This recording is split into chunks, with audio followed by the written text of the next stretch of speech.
Hi, my name is Susan Smith, and I am a teacher from Oklahoma. I have lived in Munich and Augsburg, Germany.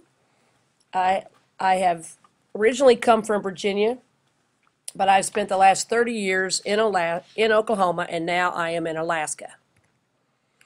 I also am a teacher on the Bering Sea in St. Paul Island. I teach 4th, 5th, and 6th grade. And the island of St. Paul is underneath the map key or the map legend that you can see on the very far left. We are 300 miles from anything.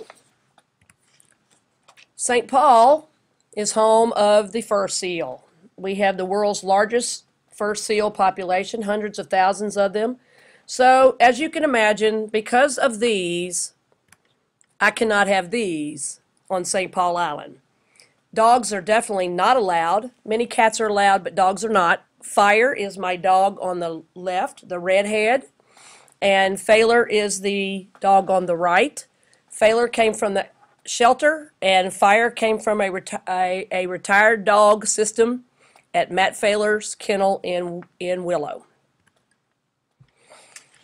I am leaving behind my family, my friends. My husband is the man behind me with the blue shorts on in the right-hand side.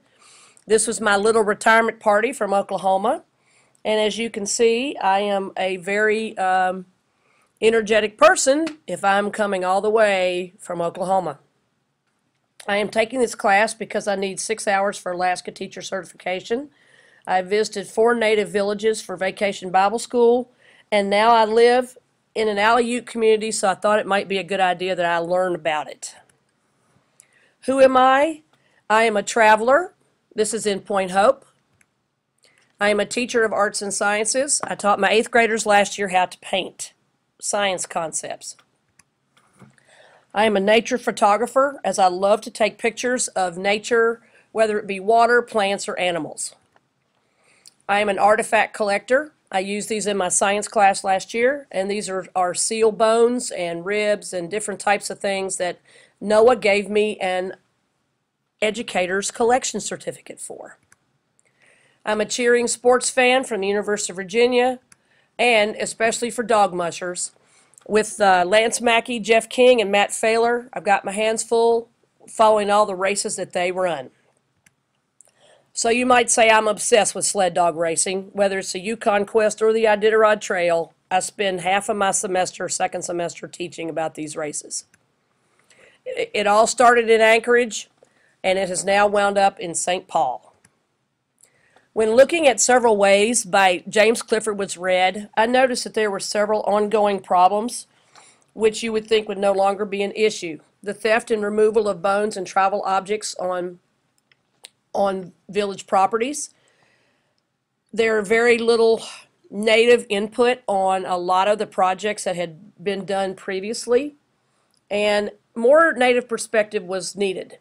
The author discussed in a well thought out manner how heritage projects provide natives and non-natives a platform upon which to showcase what was and is important for tribal living, government, and sustaining their specific culture.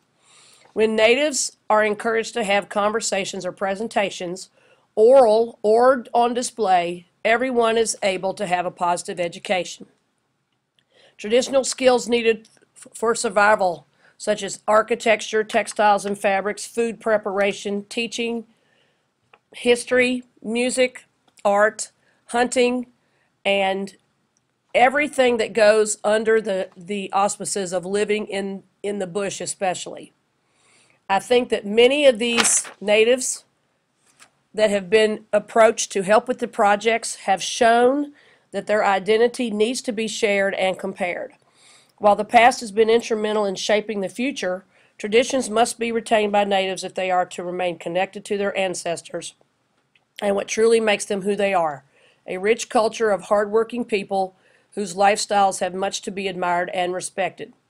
Depending on elders to educate the youth and non-natives gives credence to their lives and experiences and positively enables the values and traditions to continue. As anthropologists continue to work cooperatively with natives, we are all encouraged to look several ways.